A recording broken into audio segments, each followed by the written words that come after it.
রৌদ্রে দাঁড়িয়ে আছেন যারা, প্রখর রৌদ্রের মধ্যে, আমি তাদের সকলকে আমার প্রণাম জানাই, আমার জোহার জানাই, আমার সালাম জানাই।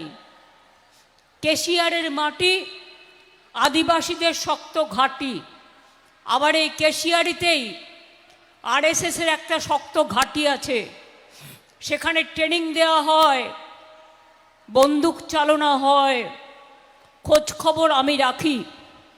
যারা ভালো কাজ করবেন তাদের প্রতি সম্মান থাকবে, আর যারা ভোট কাটবেন তাদের বর্জন করে দিন। আপনাদের এখানে আপনারা জানেন এক সময় রক্তাক্ত হয়ে গেছিল আমরা আসার আগে। কি ছিল জঙ্গলমহলের চেহারা? মানুষ বেরোতে পারতো না, মানুষ খেতে পেত না দুটো, একটা রাস্তা ছিল না, একটা কলেজ ছিল না, একটা হাসপাতাল ছিল না, পানীয় জল খাওয়ার ক্ষমতাও ছিল না। আজ কিন্তু আমূল পরিবর্তন হয়েছে। সেন্ট্রাল গভর্নমেন্টের দয়ায় নয়, ওরা কিচ্ছু করে না মিথ্যে কথা বলার ছাড়া। এখানে আমোদি প্রমোদি বাবু আসছেন আর মোটা ভাই আসছেন। বন্যা হলে আসে না, ঝড় হলে আসে না, জল হলে আসে না, শুধু ভোট হলে ভোট পাখি শালিক পাখির মতো উড়ে আসে, আবার ফুরুত করে উড়ে চলে যায়।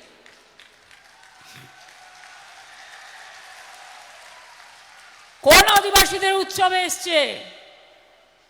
প্রতিবার আমরা 9th আগস্ট সম্ভবত ইন্টারন্যাশনাল আদিবাসী ডে, আমি প্রতিবার ঝাড়গ্রামে আসি। আদিবাসী ভবন তৈরি হয়েছে কলকাতায়, বিরাট ভবন। আপনাদের ছেলেমেয়েরা পড়তে যায়, ওখানে থাকে, হস্টেল থাকে, অতিথিরাও থাকেন আপনাদের। সংখ্যালঘু ভবন তৈরি হয়েছে। কোনটা তৈরি হয়নি?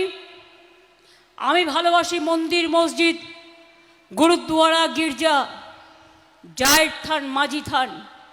মনে রাখবেন, জঙ্গলের অধিকার আমরা আদিবাসীদের ফিরিয়ে দিয়েছি। আগে আপনাদের জমি কেড়ে নেওয়া হতো, আপনাদের লুট করা হতো। আমরা আইন করেছি, আইন করে বলেছি আদিবাসীদের জমি জোর করে দখল করা যাবে না, আদিবাসীদের জমি আদিবাসীদেরই থাকবে। সাধারণ মানুষের জমিও কেউ দখল করতে পারবেন না।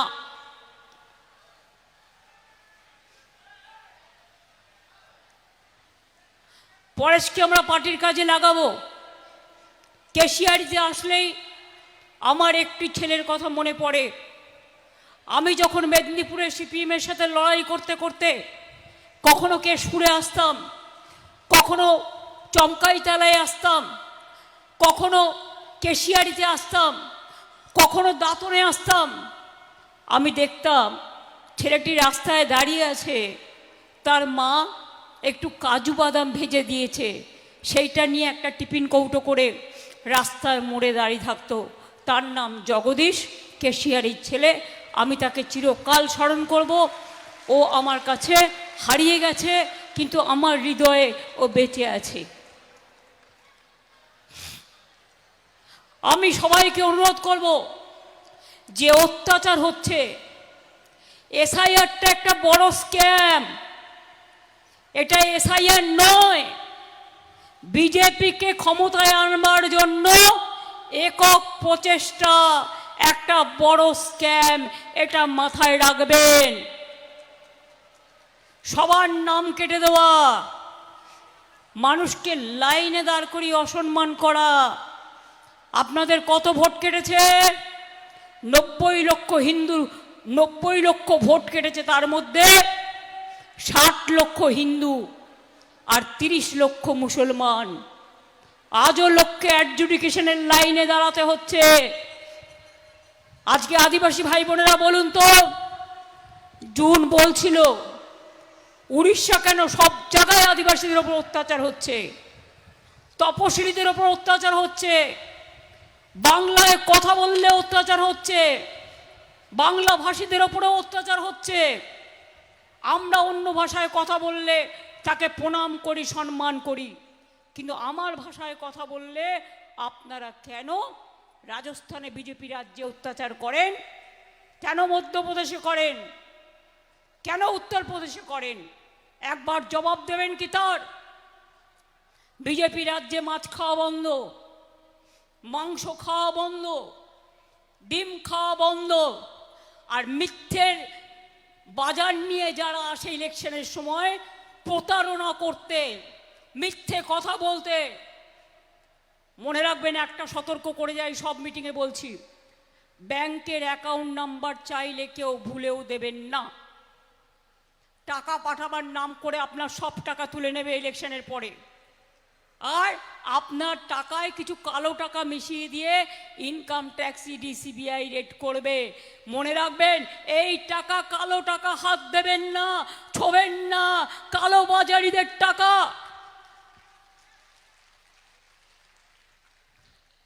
এদের মধ্যে অনেক লুকিয়ে আছে চোর ডাকাত, যারা হলদিয়াকে বেচে দিয়েছে, যারা মেদিনীপুর পূর্বকে বেচে দিয়েছে, যারা টোল ট্যাক্স থেকে শুরু করে, রেল থেকে শুরু করে, সেল থেকে শুরু করে, এলআইসি থেকে শুরু করে সব বেচে দিয়েছে। এরপরে গ্যাসও পাবেন না, ইলেকশনের পর গ্যাস বেলুনের মতো উড়ে যাবে। বিহারে যাদের ভোট কেটেছে তাদের নাকি বলা হচ্ছে তাদের রেশন বন্ধ, তাদের ব্যাংক অ্যাকাউন্ট বন্ধ। আমি বলি, আমি থাকতে আমি এসব করতে দেব না, এটা মাথায় রাখবেন। ইলেকশন চলাকালীন পার্লামেন্টের ডিলিমিটেশন বিল নিয়ে আসছে, কত বড় অন্যায় দেখুন, ওয়েট করতে পারলো না, কারণ টুকরো টুকরো করবে বাংলাকে, এই করার নাম করে এনআরসি করবে। সেই জন্য যে যাই বলুক, যে যাই করুক, একটি কথাও শুনবেন না। যদি ডিটেনশন ক্যাম্পে যেতে না হয়, রেশন বন্ধ না হতে হয়, লক্ষ্মীর ভাণ্ডার বন্ধ না হয়, কন্যাশ্রী বন্ধ না হয়, জয় জোহার বন্ধ না হয়, তপশিলি বন্ধু বন্ধ না হয়, সমস্ত ভাই বোনেদের বলছি, খাদ্য সাথী থেকে স্বাস্থ্য সাথী থেকে, তাহলে মনে রাখবেন, সম্মান নিয়ে বাঁচতে গেলে আপনার দরকার তৃণমূল কংগ্রেসের সরকার, জোড়া ফুলের সরকার।